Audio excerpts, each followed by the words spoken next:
going to go to the dock, you're going to find a seat, and you're going to climb in and listen for directions. Here we go. A somber sight at Diamond Point Park as Bemidji State University is apparently ready to say goodbye to their outdoor program center. September 26, 2023 marked the last official BSU-held outdoor program for the foreseeable future, a junior dragon boat training with elementary students from Schoolcraft. We are doing an expedition on exploring, and we came down here to do field work and try out dragon boats, and also geology, maps and stuff.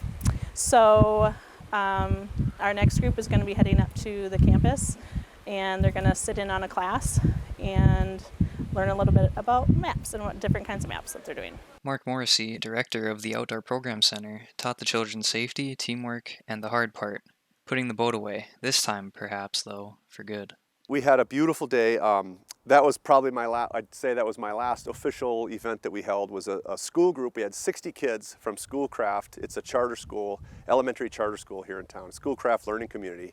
So 60 kids came and we paddled these dragon boats, 20 kids at a time on just the most beautiful fall day you could imagine. So that was really special for me.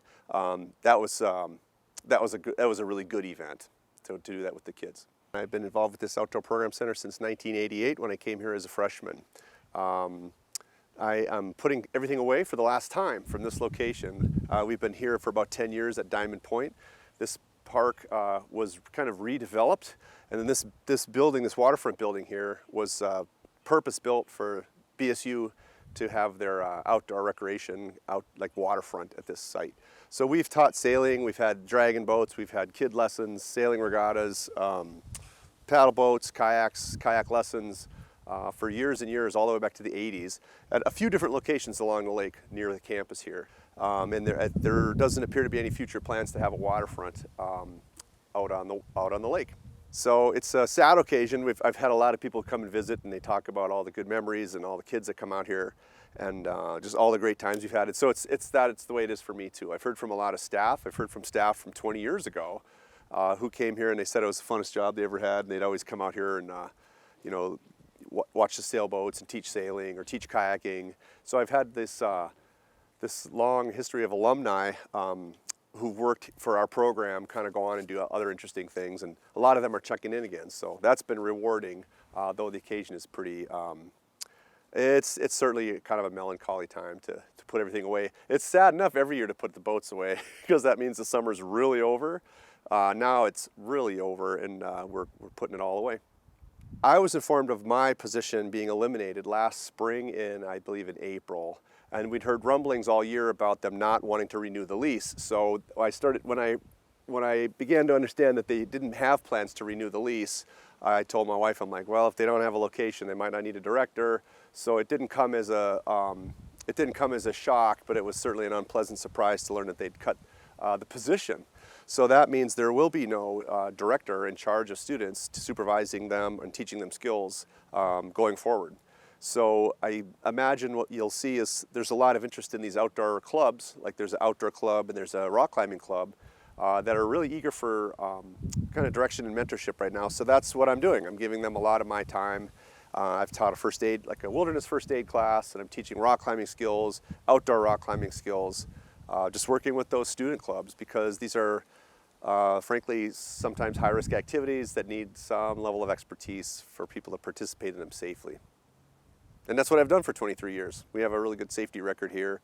We've gone ice climbing, sea kayaking in Baja, Mexico. We've had people in the mountains, in the canyons, technical rock climbing trips, winter camping trips for many, many years. My position and the whole program has always been funded by student activity fees. So the SAFAC fee that you pay as students is directly funded my position. The SAFAC money has paid exclusively for wages. That's been for my position and the student wages. Institutional fees or SAFAC dollars do not go to student travel, to purchasing equipment, to renting this building, any of those things.